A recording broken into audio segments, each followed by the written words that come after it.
ही मुद्रा जेव्हा माझ्या गर्भात होती 7व्या महिन्यामध्ये, त्यावेळेस महाराष्ट्र आणि महाराष्ट्राच्या बाहेर मी भरपूर व्याख्याने केली प्रबोधनाची. सतत 1 महिना घराच्या बाहेर होते. 7व्या महिन्यामध्ये झाले. डॉक्टरांनी सांगितलं 8 दिवस कुणाला सांगू नका, जगेल की मरेल सांगता येणार नाही. जेव्हा गर्भामध्ये होते त्यावेळेस लोकांचे फोन यायला लागले. फेब्रुवारीचा महिना आहे, लोक फोन करू लागली, ताई व्याख्यानाला या.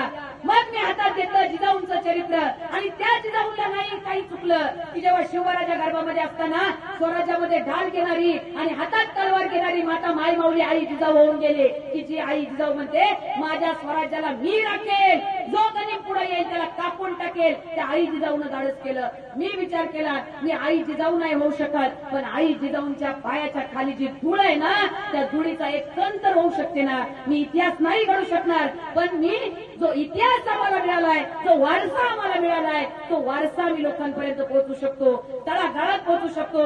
ज्या दिवशी या वारशाला तुम्ही आम्ही आचरणात आणू त्या दिवशी खऱ्या अर्थानं परिवर्तन झालं असं मला म्हणावं लागेल.